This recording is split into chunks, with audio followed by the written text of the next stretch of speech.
Salut à tous et bienvenue dans mon ranch. Et aujourd'hui je vais vous présenter une voiture un peu étrange qui en temps normal n'aurait rien à faire sur ma chaîne à un détail près.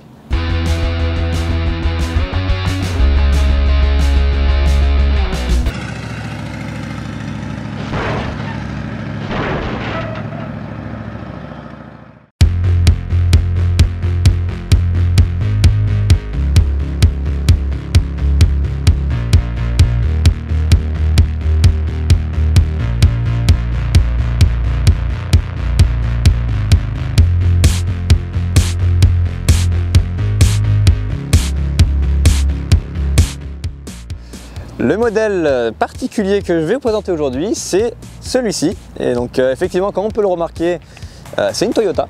Donc qu'est-ce qu'une Toyota ferait dans le ranch de Jerry? C'est une très bonne question. Comme vous pouvez le constater ici, il y a un petit logo. Donc ce petit logo, si vous l'avez reconnu bien évidemment, est le logo du EMI. Une Toyota Camry avec un EMI. Je ne savais pas que ça existait jusqu'au jour où j'ai mis la main sur celle-là. Alors j'ai fait mes recherches un peu dessus parce que je trouvais ça bizarre. Je pensais que c'était fait maison par un passionné de V8. Et en fait, il s'avère que non. À une époque, Toyota s'était allié avec Chrysler, comme on a pu voir à la vidéo précédente que j'ai fait la semaine dernière, donc le Dodge Colt. Chrysler s'était allié avec Mitsubishi pour faire des voitures plus compactes, plus économiques, un peu plus faites pour le marché post-apocalyptique qui a suivi les crises pétrolières et les assurances. Et dans les années 2000, ils se sont alliés avec Toyota pour faire quelques modèles, dont celui-ci avec le EMI. Pourquoi le V8 dans cette chose, me direz-vous?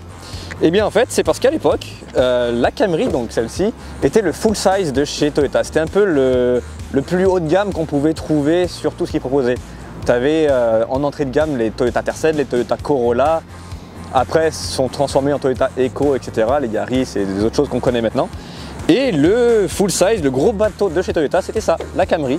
Et vu que c'était le full size, forcément, il venait avec plusieurs motorisations. Donc on a de base le 4 cylindres en ligne, tu as eu le V6, traction avant, et le V8 EMI, donc celle-ci, en très peu d'exemplaires, qui est aussi en traction avant. Alors ça c'est un peu dommage, par contre en propulsion ça aurait été quand même plus rigolo je trouve, mais bon. Au final, de ces exemplaires de Camry V8, il n'y en aura pas eu tant que ça, parce que forcément le V8 étant moins fiable que les moteurs Toyota, ben elle s'est pas si bien vendue que ça. C'est un peu fait comme la Oldsmobile Delta Diesel, c'était un début de bonne idée mais pas assez bien peaufiné. Donc beaucoup de clients très déçus qui ont fini par opter pour la Camry V6 ou la 4 cylindres en ligne, donc la motorisation de base qu'on trouve la plus répandue finalement, et la plus fiable aussi. Peu d'exemplaires restants, donc beaucoup ont été scrappés à cause de ces problèmes de moteur, parce que ça coûtait 4 fois le prix de la voiture de réparer cette merde. Ou alors c'était mis dans un garage comme celle-ci par exemple pendant plusieurs années avant de finalement être vendu bradé plutôt, pour le premier fou qui veut se lancer là-dedans et tenter l'expérience. Donc on a la chance de voir ce modèle aujourd'hui, on va pouvoir l'essayer et le démarrer déjà pour essayer d'entendre la sonorité du V8 qui est quand même mélodieuse comme nous pouvons le constater sur cette chaîne.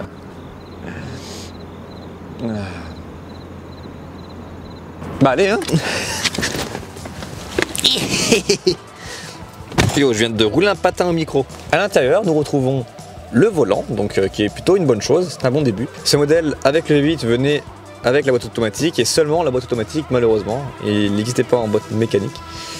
On a les vitres électriques, la fermeture centralisée, donc c'est quand même full luxe, on a le chauffage qui est malade et aussi on a ici un petit tiroir pour cacher des lunettes de soleil, ce qui est plutôt cool. Et c'est à peu près tout. Pour vrai, quand on regarde l'intérieur comme ça, on pourrait se croire dans une Toyota Camry Nowhere avec juste un moteur normal. On est loin de s'imaginer qu'un monstre se cache là-bas dessous. Et en parlant de ce monstre, nous allons le réveiller. Waouh. Et ça change de la sonorité qu'on a l'habitude d'entendre dans ces voitures-là.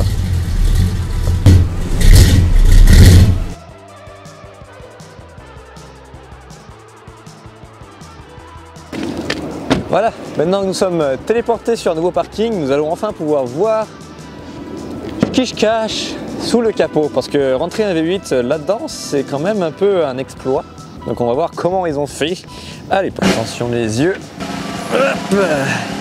Et voilà, poisson d'avril. Et oui, Le V8 n'a jamais existé dans la Toyota Camry, malheureusement, ça aurait été rigolo. Mais on a le 4 cylindres en ligne, ici présent, qui est plutôt fiable et économique, et on a aussi le V6, elle existe en V6. Mais voilà, tout ça pour un poisson d'avril tout nul. Donc j'espère que la blague vous aura plu.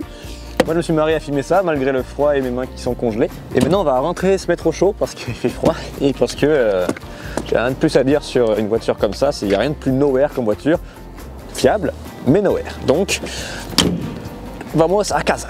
Donc voilà le magnifique logo que j'ai récupéré sur un Dodge Ram. Donc effectivement, dans le Dodge Ram, on retrouve un EMI réellement, mais pas dans les Toyota Camry de 2000, malheureusement. J'aurais aimé acheter une Ford Crown Victoria à la place de ça, mais c'est moins économique forcément.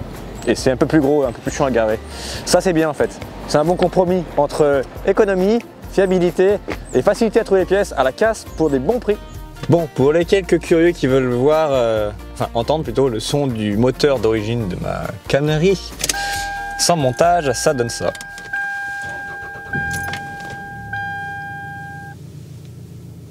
Oui, il n'y a pas de bruit, oui, c'est ça, normal. On sent qu'il y a de la puissance quand même, hein, mine de rien. Non, c'est juste que j'ai un trou dans le pot d'échappement en fait. L'échappement traîne presque par terre. Mais je vais le réparer bientôt ça. Bientôt.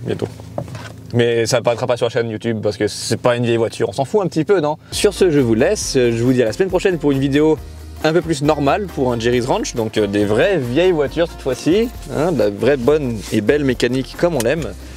Et sur ce, portez-vous bien, joyeux poisson d'avril encore une fois à tout le monde et fêtez bien les saints poissons d'avril.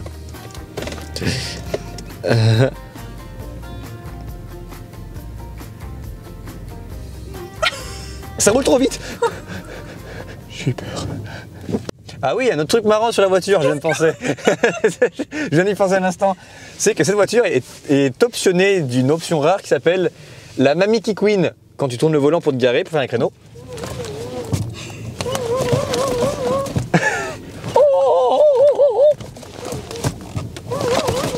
Ça fait vraiment un bruit de Mamiki Queen. Moi, ça me fait penser à ça. Une mamie qui est là. Je me fatigue, j'en ai marre. On rentre à la maison, je suis fatigué, je vais me coucher. Bon bonne nuit à tous, allez tchuss.